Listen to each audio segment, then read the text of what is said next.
ఈ రోజుల్లో కొంతమంది పిల్లలు చాలా స్వార్థంగా ఉండడం చూస్తున్నాం. వాళ్ళ బొమ్మలు కానీ, వస్తువులు కానీ ఎవరితో పంచుకోరు. నాది, నా వస్తువు అనే భావం తప్ప ఎవరితోనూ పంచుకోవడానికి ఇష్టపడరు. ఇప్పుడే ఇలా ఉంటే రేపు పెద్దయినాక వీడు ఎలా ఉంటాడు అని భయపడుతూ ఉంటారు పేరెంట్స్. ఈ రకమైన బిహేవియర్ని మాన్పించడానికి పేరెంట్స్ ఎంత ట్రై చేసినా కూడా కొన్నిసార్లు ఫెయిల్ అవుతారు. వాళ్ళ వల్ల కూడా కాదు. మొదట బొమ్మల విషయంలో ఈ రకమైన ప్రవర్తన మొదలవుతుంది. ఇంటికి ఆ వయసు పిల్లలు ఎవరైనా వస్తారు. ఆ బొమ్మతో ఆడుకోవాలి అనుకుంటారు. వీడు ఇవ్వడానికి ఇష్టపడ్డు. అక్కడ ఇద్దరికి గొడవ మొదలవుతుంది. ఏడుపులు మొదలవుతాయి. ఒక్కోసారి అది కొట్టుకోవడం వరకు వెళ్ళిపోతుంది.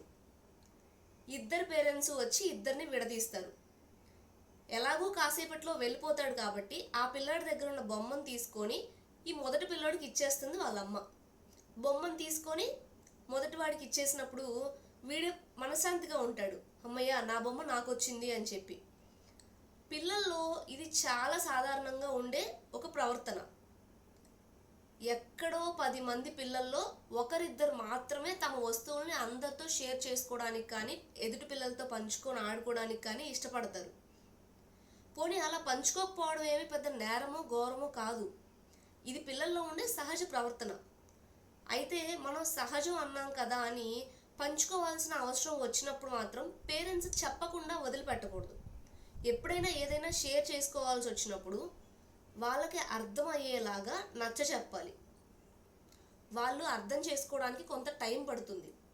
కానీ ఇంతలో పేరెంట్స్ నామూషి ఫీల్ అవుతారు, నలుగురు ఏమనుకుంటారో అని.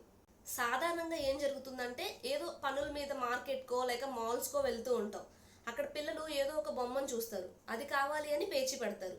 పక్కనున్న వాళ్ళందరూ తమనే చూస్తుంటారు, ఏమైనా అనుకుంటారు అని చెప్పి చిన్నతనంగా ఫీల్ అయ్యి వాడు ఏడుపు ఆపడానికి మనం అది కొనిచ్చేస్తూ ఉంటాం.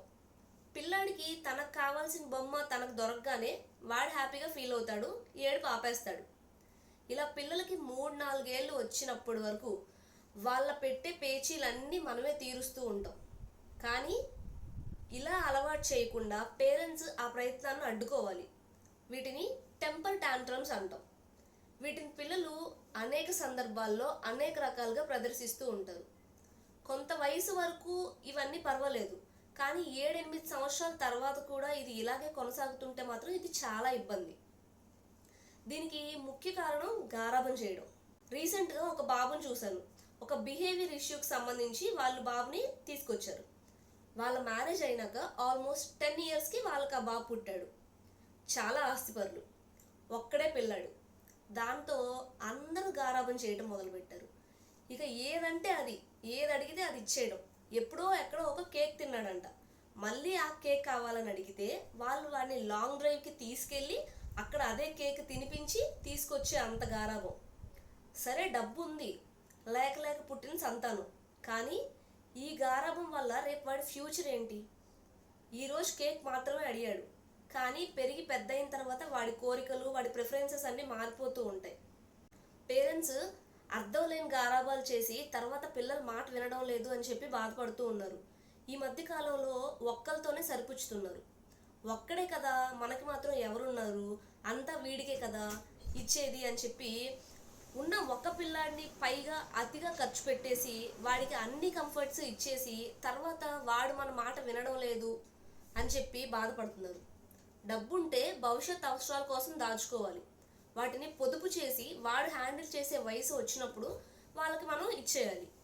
అలా కాకుండా అడిగినవి అడగనివి అన్నీ కొనేసి ఇచ్చేస్తుంటే, తనకు కావాల్సినవన్నీ దొరుకుతుంటే ఈ రకమైన స్వార్థం అతనిలో ఉండిపోతుంది. అది పోయే అవకాశమే లేదు. దేనికోసమైనా సరే పేచి పెడుతున్నప్పుడు అది వాళ్ళకి నిజంగా అవసరమా కాదా అని ఆలోచించాలి. పేరెంట్స్ చాలా జాగ్రత్తగా ఆలోచించి ప్రవర్తించాలి ఇలాంటప్పుడు. కొన్నిసార్లు నువ్వు ఏడిస్తే ఏడువు, నేను ఇవ్వను అనే విషయాన్ని చెప్పగలగాలి. అది కూడా కఠినంగానో కోపంగానో కాకుండా నవ్వుతూ ఫ్రెండ్లీగా సరదాగా వాళ్ళని ఒప్పించే ఆ టోన్లో చెప్పగలగాలి. అలాగే బర్త్డేస్కి, ఫెస్టివల్స్కి, ఏదైనా స్పెషల్ అకేషన్స్కి అప్పుడప్పుడు వాళ్ళనే స్పెషల్గా అట్రాక్షన్గా పెద్ద పెద్ద పార్టీస్ చేయడం కాకుండా కొన్నిసార్లు ఏదైనా ఫుడ్ డొనేట్ చేయడము, లేదంటే క్లోత్స్ డొనేట్ చేయడము, అట్లీస్ట్ ఫ్రూట్స్, చాక్లెట్స్ అలాంటివి బయటికి ఎక్కడికన్నా తీసుకెళ్ళి ఎవరికైనా డొనేట్ చేయడం అలవాటు చేయాలి. ఇలాంటి వాళ్ళతో చేపించినప్పుడు ఇలా మెల్లగా చేస్తూ ఉంటే వాళ్ళలో షేర్ చేసుకోవడం అనే ఒక స్వభావం పెరుగుతూ ఉంటుంది. ఇలా చేయకపోతే ఇది ఫ్యూచర్లో చాలా ఇబ్బందిగా మారుతుంది. తనకు కావాల్సింది దక్కకపోతే ఎదురు తిరగడం, పేరెంట్స్ని తిట్టే వరకు, కొన్ని సందర్భాల్లో వాళ్ళని కొట్టే వరకు కూడా వెళ్ళిపోతున్నాయి ఈ సిచ్యువేషన్స్. పెద్దయ్యాక వాళ్ళని అనడానికి వీలుండదు. చిన్నప్పటి నుండి అలవాటు చేసింది మనమే కదా, మరి పెద్దయిన తర్వాత మాట ఎలా వింటారు? అందుకని చిన్నప్పటి నుండి గారాబం కోసం ఎక్కువ ఖర్చు పెట్టకుండా వాళ్ళ ఫ్యూచర్ కోసం దాచిపెట్టండి. వాళ్ళని మంచి స్కూల్లో చదివించండి. వాళ్ళకి కావాల్సిన బేసిక్ కంఫర్ట్స్ అన్నీ ఇవ్వండి. వాళ్ళకి మంచి పాలసీలు అవి తీసుకోండి. అలాగే చిన్న చిన్న ట్రిప్స్కి తీసుకెళ్ళండి. అంతే తప్ప వస్తువుల రూపంలో ఇవ్వడం వలన ఇలాంటి స్వార్థ స్వభావం బాగా ఎక్కువగా పెరుగుతుంది. అలాగే దుడుకుతనం కూడా పెరిగిపోతుంది.